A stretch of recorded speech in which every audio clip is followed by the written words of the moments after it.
கர்த்தர் அதிசயங்களை செய்கிறார் ஊழியங்கள் வழங்கும் தேவ ஆலோசனை. கர்த்தரும் இரட்சகருமாயிருக்கிற ஆண்டவராகிய இயேசு கிறிஸ்துவின் நாமத்தினால் உங்களை வாழ்த்துகிறேன். தேவ ஆலோசனை நிகழ்ச்சிக்காக உங்களை வரவேற்கிறேன். கர்த்தர் நல்லவர். ஆலோசனை கர்த்தர் நமக்கு ஆலோசனை கொடுக்க போகிறார்.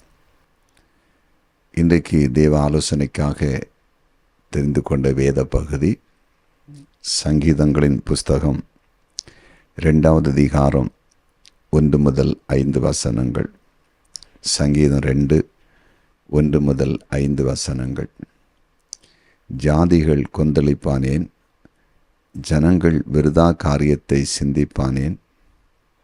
கர்த்தருக்கு விரோதமாகவும் அவர் அபிஷேகம் பண்ணினவருக்கு விரோதமாகவும் பூமியின் ராஜாக்கள் எழும்பி நின்று அதிகாரிகள் ஏகமாய் ஆலோசனை பண்ணி அவர்கள் கட்டுகளை அறுத்து அவர்கள் கயிறுகளை நம்மை விட்டு எறிந்து போடுவோம் என்கிறார்கள். பரலோகத்தில் வீற்றிருக்கிறவர் நகைப்பார், ஆண்டவர் அவர்களை இகழுவார். அப்பொழுது அவர் தமது கோபத்திலே அவர்களோடே பேசுவார், தமது உக்கிரத்திலே அவர்களை கலங்க பண்ணுவார். இன்றைய தேவ ஆலோசனை தலைப்பு, யாரை கலங்க பண்ணுவார்? யாரை கலங்க பண்ணுவார்? அதாவது ஆண்டவர் யாரை கலங்க பண்ணுவார்? 5வது வசனத்தில், அப்பொழுது அவர் தமது கோபத்திலே அவர்களோடு பேசுவார், தமது உக்கிரத்திலே அவர்களை கலங்க பண்ணுவார். தேவன் சிலரை கலங்க பண்ணுகிறாராம். கலங்க பண்ணுறாருன்னா அவங்களுக்குள்ளே இருக்கிற சமாதானம் கெடுகிறது, ஒரு குழப்பம் உண்டாகுது, ஒரு பயம் உண்டாகுது, ஒரு திகில் உண்டாகுது. அதுதான் அந்த கலக்கத்தின் அடையாளம். இப்போ ஏன் இங்கே ஆண்டவர் கலங்க பண்ணுறாரோ? அந்த 1வது வசனத்தில் 4 வரையிலும் வாசித்து பார்க்கும்போது, ஜாதிகள் கொந்தளிப்பானேன், ஜனங்கள் விருதா காரியத்தை சிந்திப்பானேன். கர்த்தருக்கு விரோதமாகவும் அவர் அபிஷேகம் பண்ணினவருக்கு விரோதமாகவும் பூமியின் ராஜாக்கள் எழும்பி நின்று அதிகாரிகள் ஏகமாய் ஆலோசனை பண்ணி அவர்கள் கட்டுகளை அறுத்து அவர்கள் கயிறுகளை நம்மை விட்டு எறிந்து போடுவோம் என்கிறார்கள். பரலோகத்தில் வீட்டிற்கு நகைப்பார், ஆண்டவர்களை இகழ்வார். யாருக்கு கலக்கம் வருதுன்னா, கர்த்தரால் அபிஷேகம் பண்ணப்பட்டவங்க இருக்கிறாங்கல்ல, அப்படின்னா ஆண்டவர் சந்தித்து ரட்சித்து தன்னுடைய ஆவியை ஊற்றுறார்ல, அந்த அபிஷேகம் பண்ணினவங்களுக்கு விரோதமாக எழும்புறவங்களுக்கு தான் கலக்கம். அது எவ்வளோ பெரிய ராஜாக்களாக இருந்தாலும் சரிங்க, அப்படி தான் இதில் சொல்லப்பட்டிருக்கு. பூமியை ராஜாக்களும் அதிகாரிகளும் எழும்பி நின்று எதிராக செயல்பட்டாங்களாம். அவர்களுக்கே தேவன் கலக்கத்தை உண்டு பண்ணுறாராம். புரிந்து கொள்கிறீர்களா? கர்த்தரால் அபிஷேகம் பண்ணப்படுவது சாதாரண காரியம் அல்ல. பெந்தேகோஸ்தே நாளில் 120 பேர் பரிசுத்த ஆவியில் அபிஷேகம் பண்ணப்பட்டார்கள். 120 பேர்.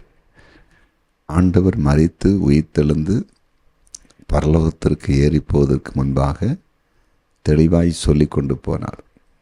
நீங்கள் எருசலேமை விட்டு போகக்கூடாது, அங்கே காத்திருக்கணும், பிதாவின் வாக்குத்தத்தம் நிறைவேறும் அப்படின்னா யோவேல் தீர்க்க தரிசன புஸ்தகத்தில் சொல்லப்பட்ட அந்த வார்த்தை, மாம்சமான யாவர் மேலும் என் ஆவியை ஊற்றுவேன் என்கிற அந்த வார்த்தை நிறைவேறும்.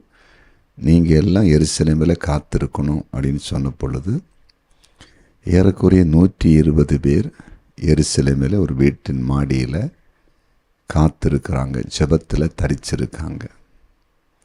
இப்போ பாருங்கள், 10 நாட்கள் அவர்கள் காத்திருந்து ஜெபம் பண்ணிட்டு இருக்கும்போது பரிசுத்த ஆவியானவர் ஒரு பெரிய காற்றடிக்கிற இரைச்சலை போல வந்து அவர்கள் ஒவ்வொருவரையும் நிரப்புகிறார், எல்லாரையும் நிரப்புகிறார். பாருங்கள், அந்த பரிசுத்த ஆவியானவர் உள்ளே வந்த பிறகு ஒரு பெரிய மாற்றம் அன்றைக்கு உண்டானது. ஜனங்களுக்குள்ள ஒரு மாற்றம், சபையில் ஒரு பெரிய மாற்றம், பலத்த காரியங்கள் நடக்க ஆரம்பிச்சது, அற்புத அடலங்கள் நடக்க ஆரம்பிச்சது. அப்போ தேவன் ஏன் அபிஷேகம் பண்ணுகிறார்? ஏன் பரிசுத்த ஆவியின் அபிஷேகத்தை கொடுக்கிறார்? அவருடைய ஆவியை ஒரு மனிதனுக்குள்ளே, ஒரு மனுஷிக்குள்ளே ஏன் கொடுக்கிறார்? அவர்களை அவருக்கு சாட்சியாய் எழுப்புகிறார். அவர்களை கொண்டு இந்த பூமியிலே கர்த்தருடைய நாம மகிமைக்காக ஏதாவது செய்ய வேண்டும், ஏதோ ஒன்று செய்ய வேண்டும் என்று நோக்கத்தில் கொடுக்கிறார். இப்போது இந்த அபிஷேகம் பண்ணவங்க மேலே கர்த்தர் நோக்கமாக இருக்கிறார். அவங்கள குறை சொன்னாலும் சரி, திட்டினாலும் சரி, அவங்கள அழிக்க எதிர்த்து நின்றாலும் சரி, கர்த்தர் அவங்களுக்கு எதிராக செயல்படுவார். அதுதான் ஆண்டவர் இயேசு கிறிஸ்து ஊழிய நாட்களில் சொன்னார், இந்த பூமியில் சொல்லப்படுகிற எந்த தூசணமும் அதாவது மன்னிக்கப்படும். மனுஷகுமாரனுக்கு விரோதமாக, அதாவது இயேசுக்கு விரோதமாய் பேசுகிற தூசணங்கள் கூட மன்னிக்கப்படும். ஆனால் பரிசுத்த ஆவியானவருக்கு விரோதமாய் பேசுகிற தூசணங்கள் அது இம்மையிலும் மறுமையிலும் மன்னிக்கப்படாது என்று சொன்னார். ஏனென்றால் அவ்வளவு ஆவியானவருக்கு தேவன் முக்கியத்துவம் கொடுக்கிறார்.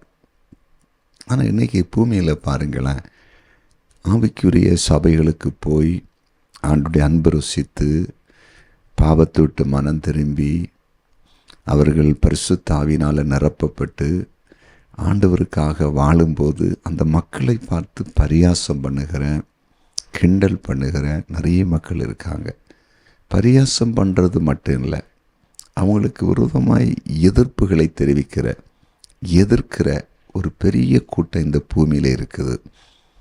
புரிஞ்சிட்டிங்களா? அப்படி எதிர்க்கிற மக்களுக்கு தேவன் விரோதியாய் மாறுகிறார். தேவன் விரோதியாய் மாறுகிறார். நீங்கள் வேதத்தை வாசிக்கும்போது பழைய ஏற்பாட்டில் சவுலை ஆண்டவர் ராஜாவாக அபிஷேகம் பண்ணார். எப்படின்னா, சாமுவேல் தீர்க்கதரிசியை கொண்டு தைல கொம்பினால் அபிஷேகம் பண்ணார். அப்போ ஆவியானவர் உள்ளே கிரியை செய்ய ஆரம்பித்துட்டார். இப்போ பாருங்கள், தாவீதுக்கு மேலே இந்த சவுல் பொறாமை கொண்டு சில தீமைகளை செய்ய தீர்மானிக்கிறான்.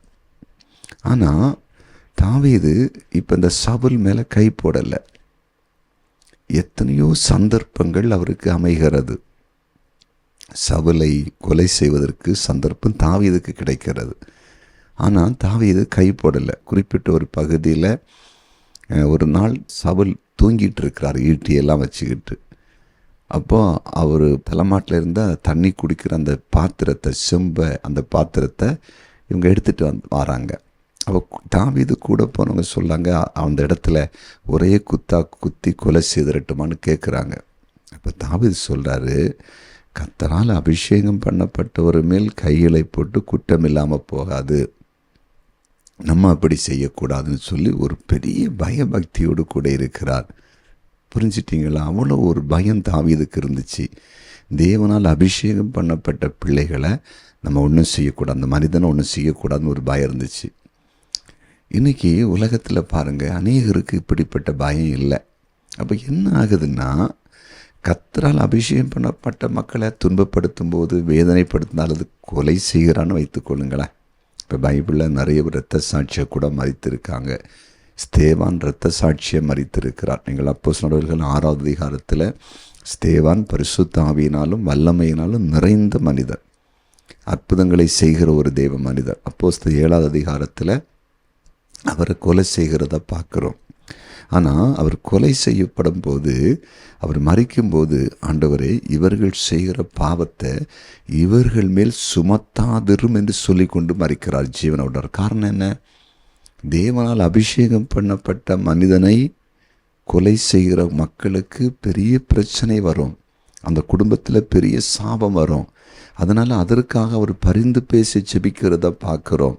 அதே போல் ஆண்டவராக இயேசு கிறிஸ்து கூட, நீங்கள் அப்போஸ்தலர் 10வது அதிகாரம் 38வது வசனத்தை வாசித்து பார்த்தீங்கன்னா, நசனாகிய இயேசு கிறிஸ்துவை பிதாவாகிய தேவன் பரிசுத்த ஆவியினாலும் வல்லமையினாலும் அபிஷேகம் பண்ணினார்.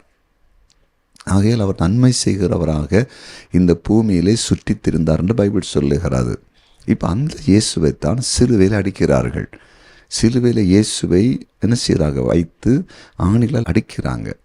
இப்போ இயேசு எது செய்கிறாருன்னா, தன்னை ஆணிகளால் அடித்த குற்றுயிராக்கி கொண்டிருந்த அந்த மக்களுக்காக பிதாவிடத்தில் பரிந்து பேசுகிறார். பிதாவே, இவர்கள் செய்வது இன்னதென்று அறியாமல் செய்கிறார்கள், இவர்களை மன்னியும் அப்படின்னு சொல்லி ஜெபிக்கிறார். ஏன்? ஆண்டவர் இயேசு கிறிஸ்துவுல அபிஷேகம் இருந்ததுனால, அந்த அபிஷேகம் இருந்த அந்த ஆண்டவரை அவங்க அடிக்கும்போது அதனால் அவங்களுக்கு பெரிய பாதிப்பு வரும்.